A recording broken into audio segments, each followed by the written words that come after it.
Hello everyone, welcome back to Bindaas Maa बेटा blog. तो दिवाली के बाद हमारे यहाँ पर छठ पूजा की तैयारी शुरू हो जाती है। तो हम छठ पूजा की तैयारी में लग जाते हैं। यहाँ पर मैंने छत पर छठ पूजा की तैयारी की है। यहाँ पर मैंने पानी के लिए ये छोटा सा स्विमिंग पूल रख दिया है। उसके बाद मैंने छत को पूरा डेकोरेशन कर दिया है। जो भी कलर मेरे पेंट के बचे हुए थे दिवाली पर, उसको मैंने यूज करके रंगोली बना के उसको छत पर पेंट कर दिए ताकि वो काफ़ी दिखने में अच्छा लगे। उसके बाद अक्की यहाँ पर मेरी हेल्प करता है कुछ डेकोरेशन करने के लिए। यहाँ पर अक्की और मैं मिलकर छत को बहुत अच्छे से डेकोरेशन कर देते हैं ताकि हम छठ पूजा यहाँ पर मनाएं और हमको काफ़ी अच्छा भी लगे। तो यहाँ पर कुछ कपड़े भी, सुबह के टाइम है तो कपड़े भी सूखने के लिए डले हैं। तो अक्की और मैं यहाँ पर हमारा जो भी काम होता है उसको निपटा देते हैं ताकि नीचे भी हमको बहुत काम रहता है। उसके बाद मम्मी यहाँ पर ठेकुआ बनाकर रखती हैं। छठ पूजा का जो मेन प्रसाद होता है वो ठेकुआ ही होता है और ये ठेकुआ आटा, घी और चीनी को मिक्स करके बनाया जाता है। तो यहाँ पर मम्मी पूजा के लिए ठेकुआ बनाकर रख देती है। वो भी ये ठेकुआ जो है वो शुद्ध घी में बनाया जाता है। तो उसके बाद यहाँ पर देख सकते हैं कि आप लोग छोटा बाबू जो है वो अपनी कारस्तानी में लग जाता है। वो बार बार इन्वर्टर को बंद चालू करने लगता है।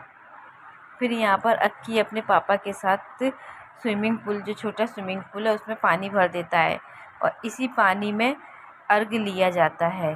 छठ पूजा में अर्घ लेना बहुत ज़रूरी होता है, मतलब सबसे ज़्यादा जो मेन होता है वो अर्घ ही लेना होता है। तो यहाँ पर अक्की भी पूजा की तैयारियों में लग जाता है। वो अपने पापा के साथ साथ जो भी बचा हुआ काम होता है उसको पूरा कर देता है। फिर यहाँ पर हमारे जो मेन ठेकुआ प्रसादी होता है वो बनकर तैयार हो जाता है और फिर मम्मी यहाँ पर दौरा के अंदर जो जो 2 सूप होते हैं उसमें जो जो भी रखा जाता है वो सब रख कर तैयार कर देती हैं। छठ पूजा में सभी तरह के फल चढ़ते हैं। यहाँ पर डलिया में पूजा का जो भी सामान होता है, लोटा, ये घाघर, नींबू, मूली, ये सब रखा जाता है। तो यहाँ पर दिया बाती सब कुछ रख दिया जाता है। और छठ पूजा का जो प्रसाद होता है वो अलग ही किसी रूम या साफ़ कमरे में बनाया जाता है जहाँ पर कोई आए जाए ना, और ना ही कोई भी इस प्रसादी को झूठा करे। तो सबसे ज़्यादा मेन जो इसमें होता है वो होती है साफ़ सफाई। छठ पूजा अपनी साफ़ सफाई और कठिन व्रत के नाम से भी जाना जाता है। मम्मी यहाँ पर प्रसादी छाँट रही हैं, जो भी प्रसादी है उसको रख रही हैं, क्योंकि ये 2 टाइम पे भी प्रसादी चढ़ाया जाता है, एक शाम के अर्घ में और सुबह के अर्घ में। तो यहाँ पर मम्मी सब कुछ रेडी कर देती हैं। यहाँ पर अक्की भी तैयार हो जाता है। मैंने महावर लगाया था तो अक्की ने भी यहाँ पर अपने पैरों में महावर लगाया है। और उसके बाद फिर मैं छोटे बाबू को भी तैयार कर देती हूँ और छोटा बाबू जाता है अपनी दादी से दिखाने के लिए। वो नए कपड़े पहनता है तो बहुत खुश होता है, उसको लगता है कि हम लोग कहीं घूमने जा रहे हैं।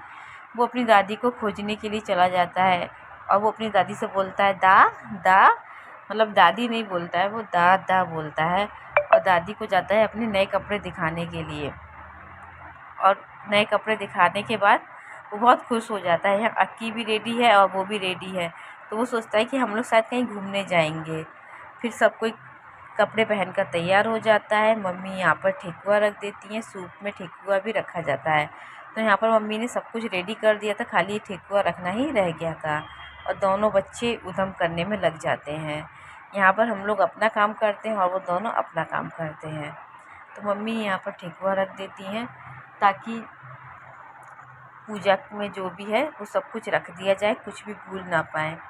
तो यहाँ पर सब कुछ देख लिया जाता है कि क्या क्या रख लिया गया है, क्या क्या नहीं रख लिया गया है। और ये आके अपना काम जो होता है वो स्टार्ट कर देता है, बंद चालू।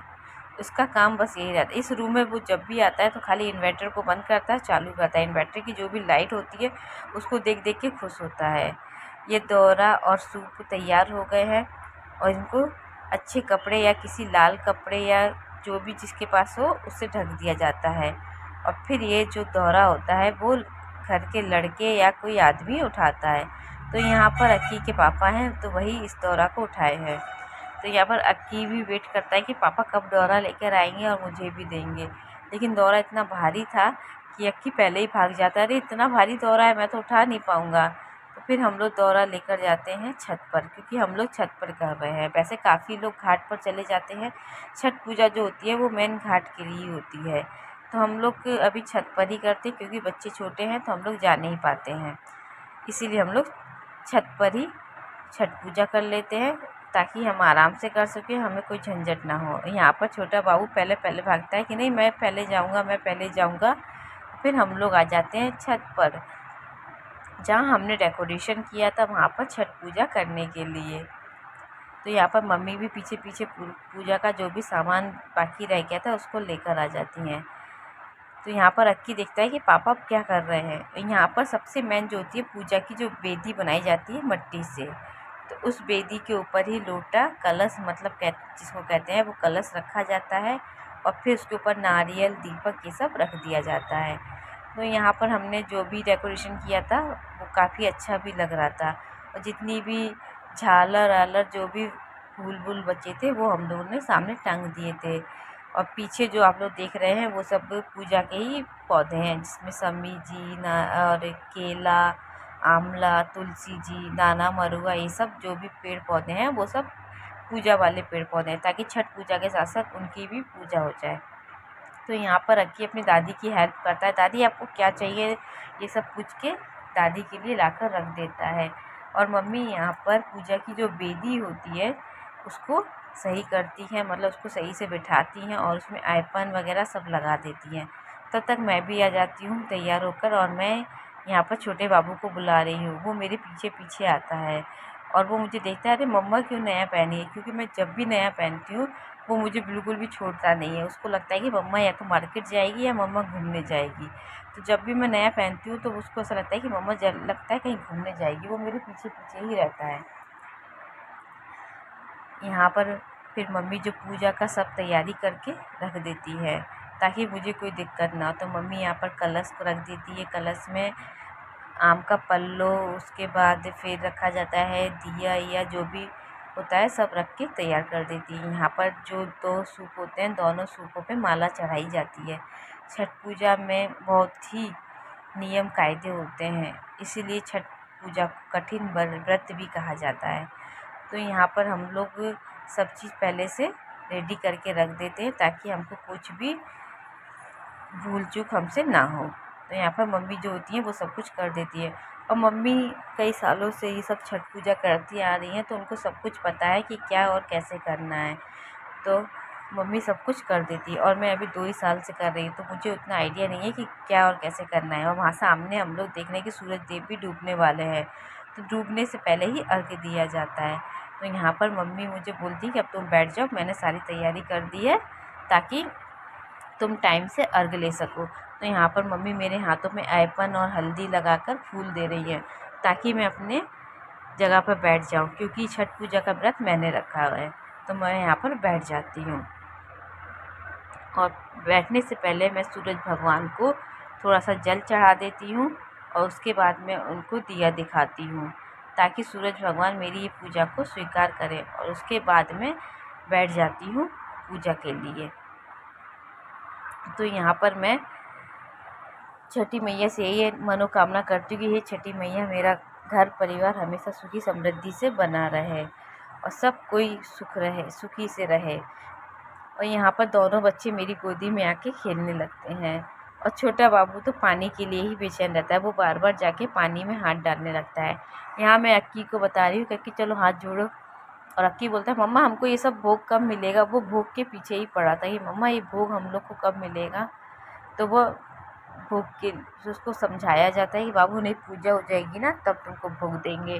तो फिर वो दोनों भाई मान जाते हैं, और उसके बाद फिर मैं यहाँ पर हाथ जोड़कर सूरज भगवान के सामने बैठ जाती हूँ कि इस भगवान मेरी जो भी मनोकामना है उसको पूरा करिए, और जो भी मेरी गलती है क्षमा है उसको माफ़ करिए।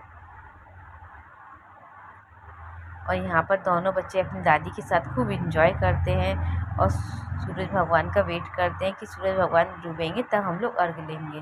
तो यहाँ पर सूरज भगवान डूबने से पहले ही अर्घ लिया जाता है। वो डूबने ही वाले थे तो मैं जाकर अर्घ ले लेती हूँ, और ये अर्घ बेटे या पति दोनों में से कोई भी हो दिलाता है। तो यहाँ पर मैं अक्की से अर्घ ले रही हूँ, और अक्की के पापा से भी मैंने अर्घ लिया था। तो यहाँ पर अक्की को मैं बताती हूँ कि अक्की थोड़ा थोड़ा डाला और फिर मैं अर्घ लूँगी। तो यहाँ पर अर्घ जो है वो बाल की एक लठ ली जाती है, उसी के ऊपर पानी गिरा के अर्घ लिया जाता है और ये अर्घ 5 बार लिया जाता है।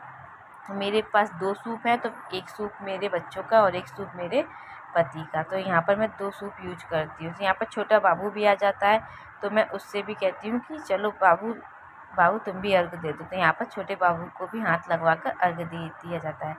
क्यों यहाँ पर मेरा जो भी कुछ है वो मेरे 2 बच्चे ही हैं, तो मैं उनसे भी अर्घ लेती हूँ। तो अब आप लोग इंतज़ार करिए सुबह के अर्घ का।